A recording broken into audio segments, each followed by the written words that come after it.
How good was that celebration in Week 17? You beat the Dolphins and then watch the Bengals beat the Ravens to break a 17-season playoff drought. Bills one of 4 teams ending playoff droughts entering this season. Boy, last time back in 1999. But Week 17 is still a bit bittersweet for Buffalo after losing LaShawn McCoy to an ankle injury. Shady did not practice today. Head coach Sean McDermott says his leading rusher and receiver is day-to-day. Will be tough sledding regardless against the Jaguars team that boasts a defense finishing the regular season as the league's second best total and scoring defense. But they have been vulnerable versus the run at times, which would make Shady's availability all the more valuable. And for a closer look, we go inside the film room with Sean. Welcome back to the film room. Coach, the Bills taking on the Jaguars. The last time the Bills were in the playoffs, 1999, you were coaching and I was in college. Yeah, well, some people say I never really coached, and you did go to Rutgers. I did. I've got a degree to prove it. For the Bills Mafia, they're fired up. They're excited. Their team's back in the playoffs. They're a little bit nervous, though, about their star running back. LaShawn McCoy, hobbled by an ankle injury. We're not sure if he's going to be able to play in the game. So let's take a look at what LaShawn McCoy means to this offense. If he can't go, this is what they would be missing from their offense. 31.1% of the entire team's scrimmage yards this year have come from LaShawn McCoy. So obviously the run game is a big factor. I don't think there's any other running back as good at handling the unblocked defender as LaShawn McCoy. Nobody cuts on a dime better than this guy. Look at these 2 unblocked defenders right here in the backfield. This should be a tackle for a loss. But instead, LaShawn McCoy's got the juke button, the R2. Coach, just the way you draw it up, right? Absolutely. That's why I drew it up. LaShawn McCoy can bail out your offense. Now, he's going to need it. They're going to need a healthy LaShawn McCoy against Jacksonville's defense. Look at this defensive front right here.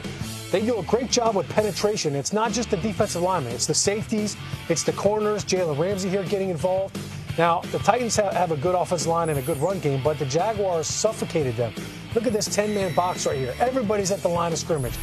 And Tayshaun Gibson's going to knife right through this line of scrimmage here, unblocked basically. I think the Jaguars' defense has been so good. And against the run, we saw him last week really shut down Derrick Henry. I think even with a healthy LaShawn McCoy, they're going to struggle to run the football against this front, and it's going to put a lot of pressure on Tyrod Taylor. Can he win it by himself? Well, I think Charles Clay's got to have a big game if Tyrod Taylor is going to lead them to a victory. But the one thing that Jacksonville does better than stopping the run, they get after the quarterback. So I like the Jaguars in this because of their defense, but Coach, it might be their quarterback that really determines whether or not they win. Yeah, we've been talking about Blake Bortles all season long. Good Blake Bortles, bad Blake Bortles. I'm not sure it's going to come down to Blake Bortles, but he can certainly cost them the game. Because as you look at Blake Bortles, particularly against single higher man, he has been very good. Great deep ball in week 13, 14, and 15. He was 7 touchdowns, no interceptions. He can make these kind of throws. Where he gets into trouble is against a passive defense. Here you're going to see a cover 2, and in particular cover 2, against San Francisco. Now, as he goes back and reads this, you're going to see that there's a place to drop this ball in front of the safety. But the underneath coverage, he's got to recognize there's nothing to draw him up. There's no flat route here. He's going to retreat underneath the dig that's coming open in behind it. You can't throw behind a retreating defender.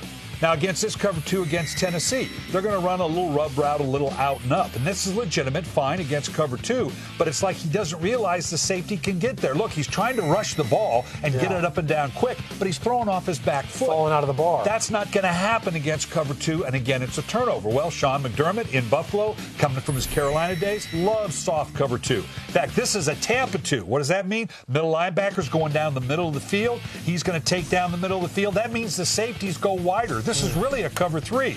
Here you're going to make the mistake. The Jets are going to throw the ball in a deep out, and against a cover 3 defense, that's not going to happen. So Blake Bortles can't cost them. I don't know that he can't not be a factor if they play Pittsburgh and New England going forward, but I think they're good enough, Jacksonville is, to run the ball to beat Buffalo without Blake Bortles having the big game. He just can't cost them. I'm with you on that. They've got to run the football. Why not give it to Leonard Fournette? And let's keep in mind, the Jaguars defense has scored 7 touchdowns themselves.